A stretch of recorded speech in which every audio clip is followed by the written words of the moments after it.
कोकणातील प्रत्येक घडामोडींचे लाईव्ह अपडेट पाहण्यासाठी आताच कोकण कटा न्यूजच्या सर्व सोशल मीडियाच्या प्लॅटफॉर्मला लाईक, फॉलो आणि सबस्क्राईब करा.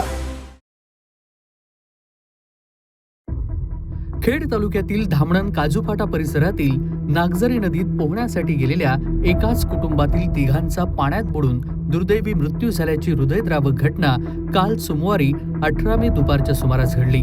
या घटनेमुळे धामणन साखर चौकीची वाडी आणि गुहागर तालुक्यातील गिमवी परिसरामध्ये शोककळा पसरलेली असून मृतांच्या कुटुंबियावर दुःखाचा डोंगर कोसळलाय.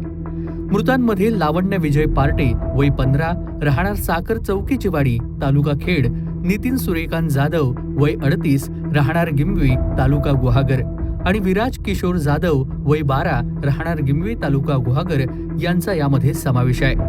लावण्य ही 10वी मध्ये शिक्षण घेत होती तर विराज हा शालेय विद्यार्थी होता.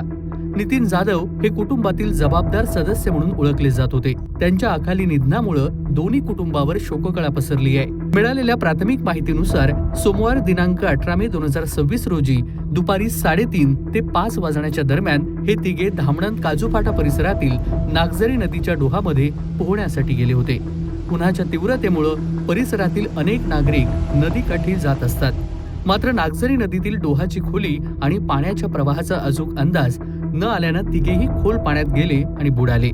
घटनेची माहिती मिळताच स्थानिक ग्रामस्थांनी घटनास्थळी धाव घेत तातडीनं मदत कार्य सुरू केलं होतं.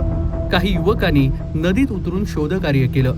बराच प्रयत्न करून तिघांना बाहेर काढण्यात आलं, मात्र तोपर्यंत त्यांचा मृत्यू झाला होता.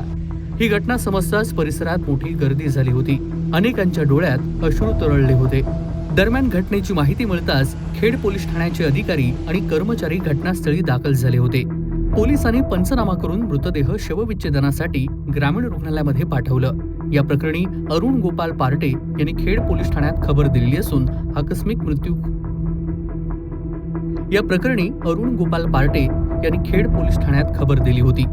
BNS कलम 194 अंतर्गत नोंद करून सध्या खेड पोलीस पुढील तपास करतायत.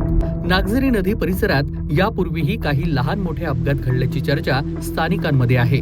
त्यामुळे या धोकादायक डोहांजवळ सुरक्षेच्या उपाययोजना करण्याची मागणी सध्या ग्रामस्थांकडून होत आहे. उन्हाळ्यात नदी, ओढे आणि धरण परिसरामध्ये पोहण्यासाठी जाणाऱ्यांनी विशेष खबरदारी घ्यावी असं आवाहन प्रशासनाकडून करण्यात आलंय.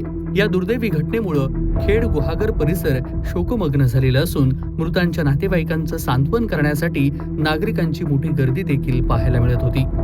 कोकण कटा न्यूज, खेड, रत्नागिरी.